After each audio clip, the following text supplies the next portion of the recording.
Freeze, Virginia, one town over from me. Free, Free. Yeah. Huh, cool. Yeah, let's see. The old 97, let's see. Along came the FFV, the swiftest on the line. She's riding down Messina Road, just 25 minutes behind. You Yeah, did that, and you did a yeah, I did. there's a something on YouTube of you singing the Long Black Veil, but it's not. It's got different words. Yeah, I didn't put them in there. I don't know how they got in there. Yeah. Um, and you know, it's that's a country standard, and I somehow the guy who's putting it up, an Iranian, Iraqi, a Middle Eastern guy, thinks he has a license to do that. And so every Yeah. time you say cease and desist, and don't do that, no, he'll post it again and gets another 25,000 hits or something. So I've given up. I think, well, look, you know, it's music, music, music. Let him go. Let him spread, you know, some more joy and peanut butter on the sandwich. But it's, you know, uh, what can I say? Let me ask you something. The Birds came out with Sweetheart of the Rodeo, what, 67, 68?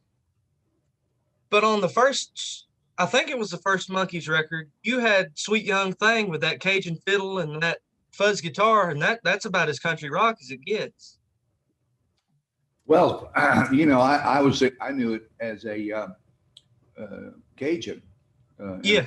like a clog dance or something, and just that thing, and it's a very narrow stripe of musicality. You got to have been raised with it before you can even Yeah. hear it.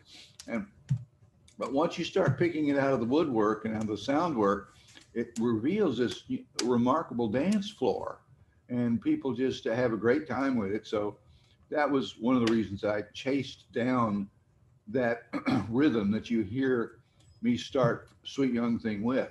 But then as it explodes out, what I'm doing is I'm going into more of the Cajun Kershaw kind of line where you've got this Cajun fiddle underneath, sawing underneath, in a rhythmic way that makes it uh, impossible not to dance to. Yeah. And that's what I tried to convey to the first call session guys that had come in to play Sweet Young Thing. And not to take any credit away from them because you really can't, but just be as it was, they didn't know what was up. I mean, it was like I said, and you know, I figured James Burton would know, or a couple of those guys. Nope. And on top of it, they were Elvis's band. They were out on the road with Elvis. They came in from Vegas to play these dates and went back. So, you know, these guys are driving around the South in a convertible with the top down, you know, so it would have you believe. So it was disappointing to me that they didn't catch on to what I was trying to do there. And what the result was is that the record came out skewed, and Yeah. in my opinion, skewed. It's like, you know, it's almost there, but it's not quite right, and it doesn't ever sink down and get into those super powerful moves that a Cajun fiddler fires up at a Cajun a dance. Uh, My dad lived in Metairie and where was the other town that he lived in? A little tiny town there, just below New Orleans, and he was career Army, so he had kind of that access to everything. And I got to see Mardi Gras a few times through his eyes, and my half sisters and my stepmom, and I enjoyed it, you know, top to bottom. I know that there are jokes like, you know, New Orleans is a town with 3,000 restaurants and only one recipe. And I know that, you know, it's an easy slam to make, but it's some of the best one recipes in the world. yeah. I mean, where are you going to get a remoulade like you get down in the quarter? I don't know. It's the best in the world. So I don't know what I was talking about either. I'm sitting here just passing the time. But that's like you had that Fender Steel that was on headquarters, and you hear the like the Buddy Emmons, Lloyd Green, Country Steel, but you made it your own instrument.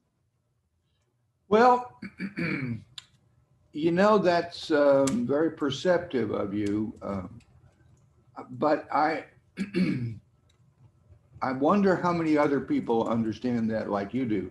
It was Yeah, a it was a an important addition to me that I get everybody on that page, and that page, very candidly, was that Red started smoking dope. Now I'd been smoking dope for years. I started when I was 14, all the way up through the Monkees, all the shows, everything. I was all high and happy go lucky me. And then it went toes up. It was made illegal, and I was dry, and I was like, oh well, crap, this is not going to work.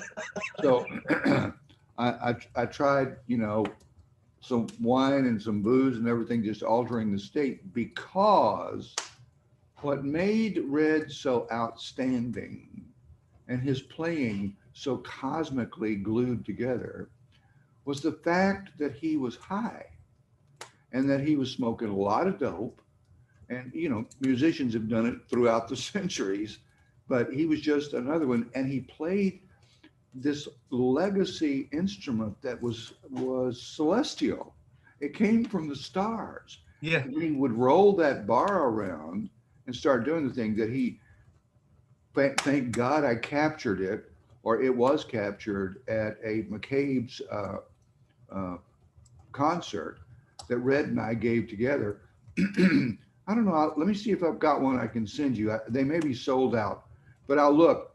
But it's called Cosmic Partners, or Cosmic yeah, Companions, and that's where you really see Red begin to create this massively psychedelic soundscape that so marked his playing. And then he would put these, whole note scale tones over the top of bar slides and everything, which is what started to come to life. Nobody ever heard anything like that before. Now I'm telling it to you in high technical terms, yeah. but it is technical. I mean, it's a craft. And when he did it, it was just, holy smoke. Do you mind if I smoke, by the way? You're fine. Okay, good. So that thing that you're hearing is subtle. It's as subtle as the swing that's in the First National Band. So you want to dance, but you don't quite have to. And and it comes into our lives in I don't know, a magic carpet. It's very gentle, very salutary and benign. And if you get airborne in it, partner, let me tell you, you're airborne for a while. Yeah, And it's life among the stars. Now, Red and I did that when we played live, and it was just magnificent for me, and I guess for him. Red was so. Oh, let me show you.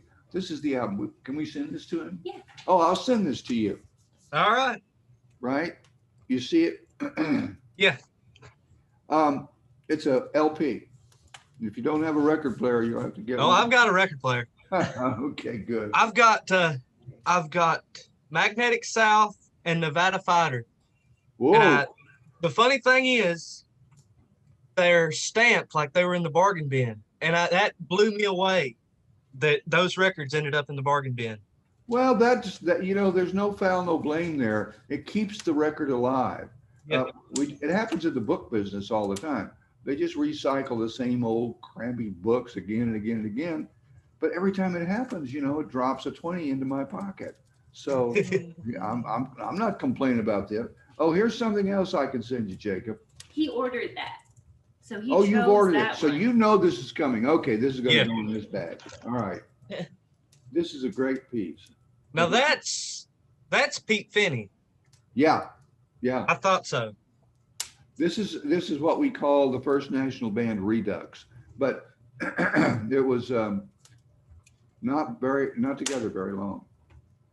Just one little 20 date tour. But there were some cool dates. I mean, it was a fun time. The songs and everything really work, really work in this. Yeah, it's like I can play the old Hank Williams records and Jimmy Rogers and such, but when it comes to your music, it's different. Yeah, it doesn't change where you think it's going to change, Yeah. and it does change where you think it's not going to change.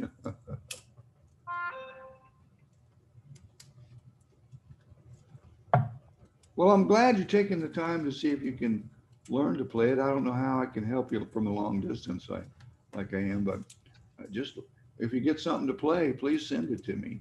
What All right, I will. what songs are you working on right now? Oh, I can just about anything you wrote. I mean, and Are you a six? yeah, I'm self-taught and Are you a six-string player? six string.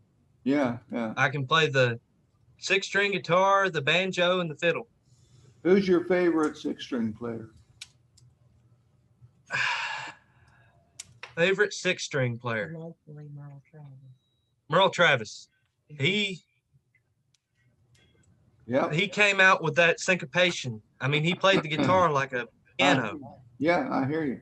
No, he was the rhythm of all folk music when I started playing Yeah. in the late '60s.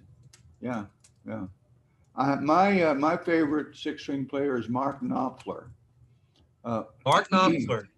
when Now I he's got one of the original Sunburst Les Pauls. Yeah, he called me when he wrote and had recorded "Money for Nothing," and he said, "Oh, will you make this video for it?" I said, "Well, I guess so, Mark. Except the only thing about it is I don't have any idea what to do." And he said, "Well, I've got an idea. You see, these guys are outside a vegetable stand." And I thought, "Uh-oh." And, they're in the vegetable stand. They start playing and talking like, we got to get one of those jobs where we don't have to work. We just to play something, play money for nothing. Well, I loved the song and I loved his playing and everything. I was laughing because it was, sort of funny. But at the end of the day, all you could do is just put it in pictures, and then it becomes kind of a comic book thing. And Yeah. so that didn't interest me and didn't much interest him. And we went our separate ways.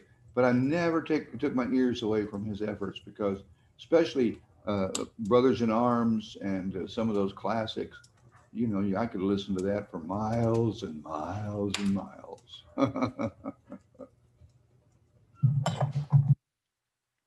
But now I know you've got a reissue now. You did have one of the only Gretsch 12 strings that existed. Well, you had one before that you put a 12 string neck on, didn't you? Yeah, but that was bogus. I mean, Yeah. I just did that. I took it down to a guy whose name, all I can remember of his name is it was Manny. Oh, excuse me. Hold on. A little dope cough here. And I said, can you I had a Gretsch Country Gentleman. I said, can you turn this into a 12 string? And he said, oh, I think so. Yeah. I've made many of these 12 strings. And I've played a few of them. They're hanging on his wall. And it was true. He had a great sound. And I thought, but this was an electric guitar. And he said, well, let me do it. And if it doesn't work, we'll make it so that it does work. So that was the beginning of the 12 string. And that was a guitar that I showed up for the audition for the Monkees. That was it. And they began to hear just the jangle of the 12 string, and silly them thought I could play the guitar. Oh, what a laugh it is. Anyway, I got that kind of associated sound, the jangly sound, when I played with Mickey and Peter and David. And Peter could play piano well, and you know, it was enough for us to get a point across, even if it was Yeah. singing an old folk song. And we were all thinking, this is going to work if we can make this work.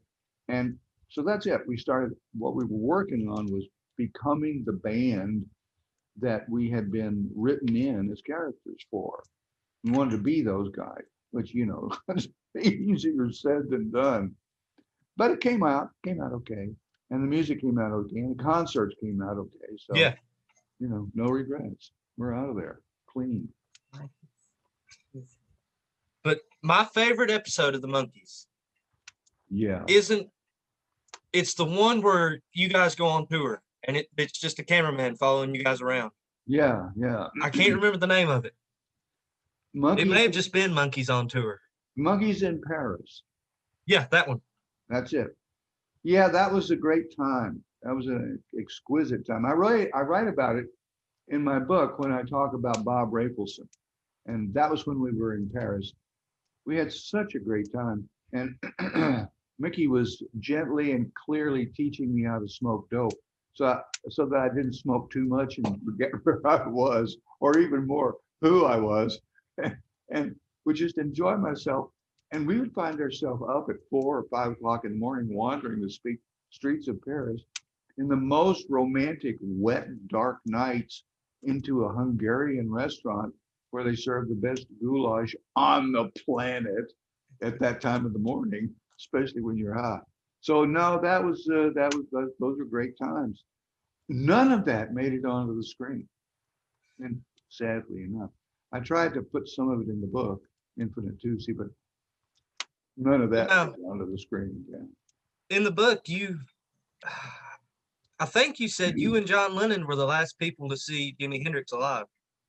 No, that's an overstatement. And I Okay. also don't know whether it's true or not. But I did see Jimmy the day before he died, maybe two.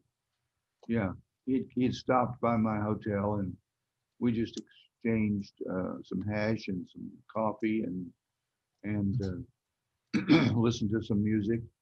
He told me at that time, this is not confidential except to the degree that it is, that he wanted to start a band with Buddy Guy. And I don't know whether you know Buddy Guy, but Yeah. I was just thunderstruck. It was like, and I said, I didn't mean it to sound, you know, desultory, but I said, why? And he said, well, you know, I like his times and I like stuff he does.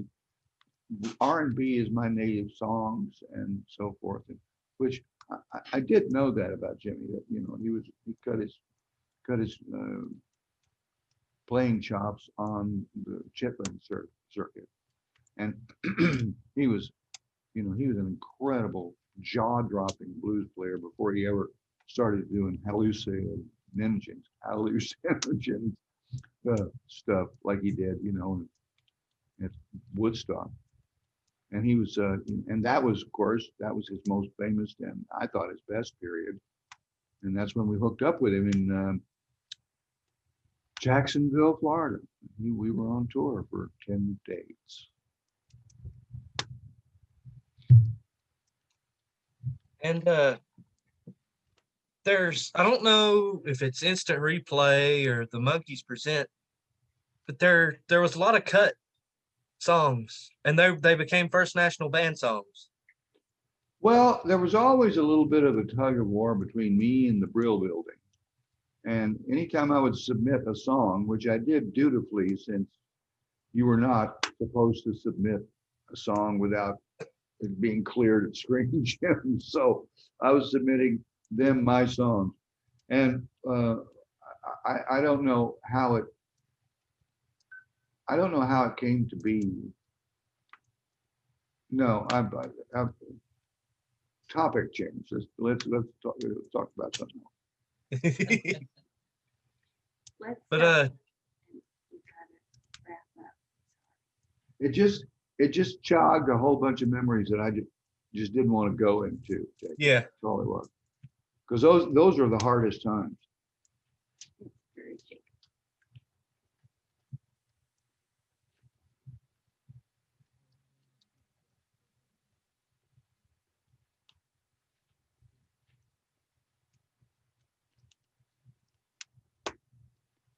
I'm going to send you this too, Jacob. You ordered it. I just autographed it. Do I sign this too? Yeah, you Okay. wanted to send that. Okay, black pen. You want black pen. But it's, I mean, in my opinion, I'm listening. the like the Monkeys Present and the Trilogy records, and then the Prison. That's some of the best stuff that I've ever heard. Wow, that's an incredible compliment. Well, thank you very much. You know, it's hard to know where I am in the life of the work. As the author, you become vestigial very quickly, and you know, the song starts playing itself, and then other people start playing it. It was one of the great delights of the folk music, the way we handed songs around. Did you know this song? Did you hear this? Did you hear this guy do that? Did I do that? Yeah. Okay. And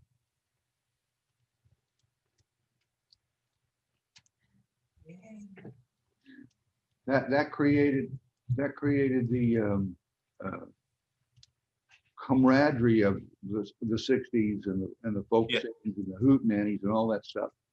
When I went over to sit with John, I had apropos your earlier remark, I I had found out that Paul was on a very wide-ranging hunt for someone to teach him to play the Travis pick, and that he couldn't exactly figure it out from the records.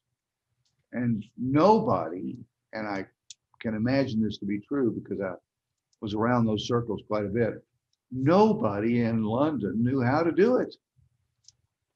There were a lot of, you know, ersatz, half-baked attempts, but they sounded ersatz. And anyway, that was, I don't know what that was apropos of, something. Oh, and you know what? We run over time. Oh, I see. Nope. I'm sorry. Well, my bad. I was having a good time. I'm glad I to was too. get you these records. Enjoy this music and enjoy the ride. I do not advocate the use of psychotropics, by the way. And I do not advocate the use of hallucinogens, although the most glorious and happiest concerts I've ever given were given when I was high, and the audience was mostly too. But I'll just leave that as it is. I happen to know that's the same way it was for the guy who invented LSD. So it's not like you go into a torpor in some sort of catatonic state. And Red, when I would suddenly realize he was taking off and the bar was moving, I just hitched my wagon to that and sailed through some of the most magnificent celestial musical nights of my life. I'll never forget it. I wish I could do it again. Maybe I can. Who knows where we're all going? Wherever Yeah. it is, I wish you good, my friend. Thanks You for stopping too. by. Yeah, best.